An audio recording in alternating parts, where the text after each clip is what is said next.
السلام عليكم ورحمة الله وبركاته متابعينا، أهلا بيكم. الزمن مفتاح بناء الحضارات.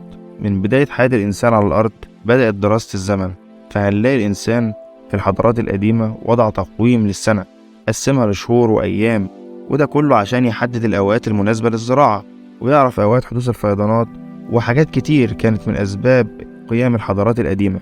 ده يرجعنا لموضوع حلقتنا، الأسبوع. هل سألت نفسك ليه الأسبوع 7 أيام بس؟ وهل كان مستمر كده على مدار التاريخ؟ وليه أيام الأسبوع بالأسماء الحالية؟ وهل بترمز لشيء معين؟ تعالوا نشوف.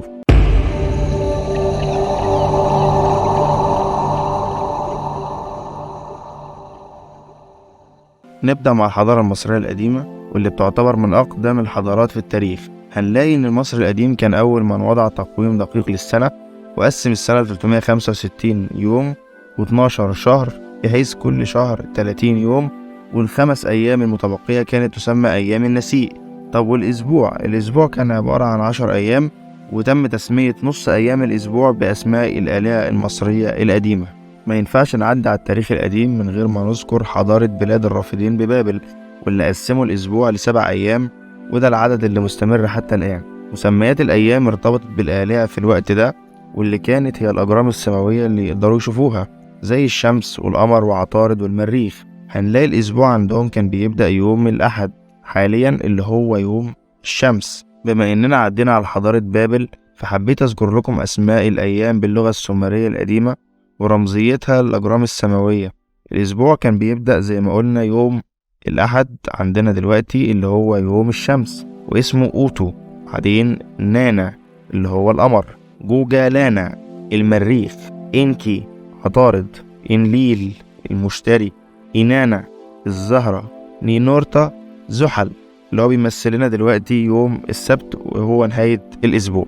ترتيب وعدد الأيام وكمان رمزيتها في الحضارة البابلية أثر بشكل كبير على حضارة أوروبا. هنلاقي مسميات الأيام في الحضارات الأوروبية ماشي على نفس نهج البابليين، زي ما هنشوف كده: ساترداي يوم زحل، سانداي يوم الشمس، مانداي يوم القمر، ودول بالظبط زي الحضارة البابلية. لكن باقي الأيام اقتبسوا أسمائها من الآلهة الأوروبية القديمة. نشوف كده: تيوزداي اقتبس من اسم الإله تاير وهو إله الحرب، وينسداي من اسم كبير الآلهة الإسكندنافية أودين، سارسداي من اسم إله الرعد ثور، فرايداي مقتبس من اسم زوجة أودين وهي فريج. بس السؤال هنا، هل عدد أيام الأسبوع استمر 7 أيام على مدار التاريخ؟ الحقيقة لأ. وهنروح بعيد ليه؟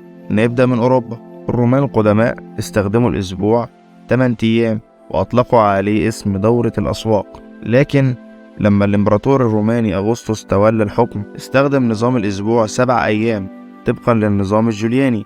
ومع بداية الثورة الفرنسية عام 1793 ألغت فرنسا العمل بنظام الأسبوع 7 أيام واشتغلوا بنظام الأسبوع 10 أيام.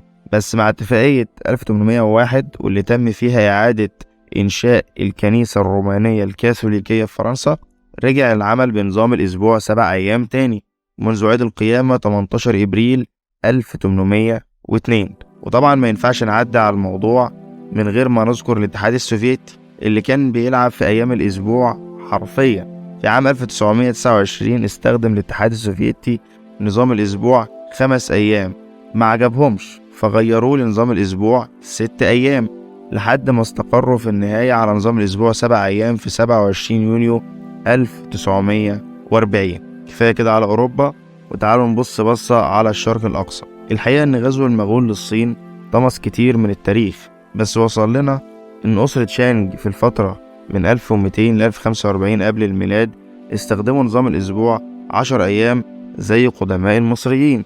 إحنا كده لفينا الأرض من شرقها لغربها، بس لسه ما بصناش على تاريخ الأسبوع عندنا. العرب كان النظام عندهم مختلف شويتين، لأن كان الزمن عندهم بيتحدد طبقا للشهر القمري. فهنلاقي إن الشهر كان عبارة عن 10 أجزاء. إيه؟ زي ما سمعت كده. ما أنا مكتبتش عليك لما قلتلك الأسبوع 3 أيام، بس سبب التجزئة بيرجع لحالات القمر اللي لاحظها العرب قديما واللي قسموا الشهر على أساسها. لما نبص على مسميات الأجزاء 10 هنلاقيها بتعبر عن حالات القمر بدقة شديدة. أولها غرر، وهي جمع غرة وتعني بداية، ولازلنا احنا بنستخدمها حتى الآن. نفل تسع لأنها بتنتهي باليوم التاسع، عشر لأنها بتبدأ باليوم العاشر، ثلاث بيض ودي بتعبر عن أيام اكتمال القمر ولازلنا بنستخدم المصطلح ده برضو. درع نسبة هنا لدرع الشاه وده بيدل على بداية اسوداد الليل وبداية نقص ضوء القمر. حنادس للدلالة على زيادة الاسوداد. دقادق بتعبر عن بقايا القمر. محاق للدلالة على اختفاء القمر. مع اختلاط العرب بالحضارات المجاورة حولوا الشهر إلى 4 أسابيع، يعني الأسبوع 7 أيام، وأسماء الأيام كانت حسب حالتهم في اليوم ده.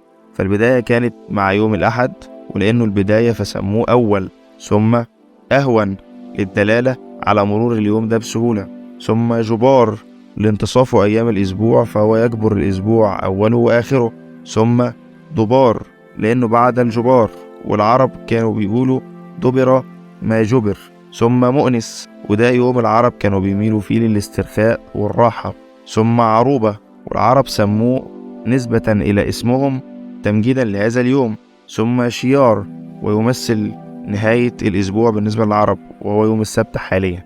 مع ظهور الإسلام تحولت أسماء الأيام إلى الأسماء الموجودة حاليا وبنفس العدد. بس في ملاحظة غريبة، هنلاحظ إن مع مرور الحضارات عدد أيام الأسبوع دايما كان بيستقر على الرقم 7.